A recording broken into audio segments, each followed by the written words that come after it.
Hi అండి, అందరూ ఎలా ఉన్నారండి? ఈ రోజు వంకాయ బఠానీ కూర వండుతున్నానండి. అరకిలో వంకాయలు, 4 ఉల్లిపాయలు, 4 పచ్చిమిరకాయలు, 2 టమాటాలు తీసుకున్నానండి. ఒక 1/2 కిలో పచ్చి బఠానీలు తీసుకున్నానండి. ఇప్పుడు కాయగూరలు కట్ చేసుకుందామండి. కాయగూరలు కట్ చేసేసానండి. ఇప్పుడు వంట మొదలు పెట్టుకుందామండి. మూకుడు వీటెక్కింది ఆయిల్ పోసుకుందామండి. ఆయిల్ వీటెక్కింది ఉల్లిపాయలు, పచ్చిమిరపకాయలు వేసుకుందామండి. ఉల్లిపాయలు, పచ్చిమిరపకాయలు ఒక 5 నిమిషాలు మగ్గనిద్దామండి.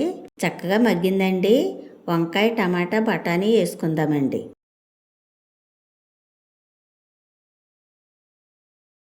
ఒక 5 నిమిషాలు మగ్గనిద్దామండి. చక్కగా మగ్గిందండి. ఇందులో వేయవలసినవన్నీ వేసుకుందామండి. ఒక 1/2 స్పూన్ పసుపు, 1 స్పూన్ కారం, రుచికి సరిపడగా కళ్ళుప్పు వేసుకుందామండి. ఒక 10 నిమిషాలు మగ్గనిద్దామండి. చక్కగా మగ్గింది. కొద్దిగా నీళ్లు పోసుకుందామండి. 10 నిమిషాలు మగ్గనిద్దామండి. కూర చక్కగా మగ్గిందండి. కొంచెం గరం మసాలా వేసుకుందారండి. కొంచెం కొత్తిమీర వేసుకుందామండి. మసాలా వేసాం కదండి, 10 నిమిషాలు మగ్గనిద్దామండి.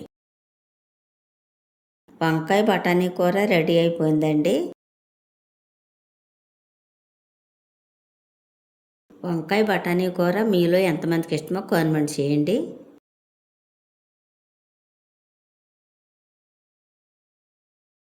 వంకాయ బఠానీ కూర చాలా బాగుందండి.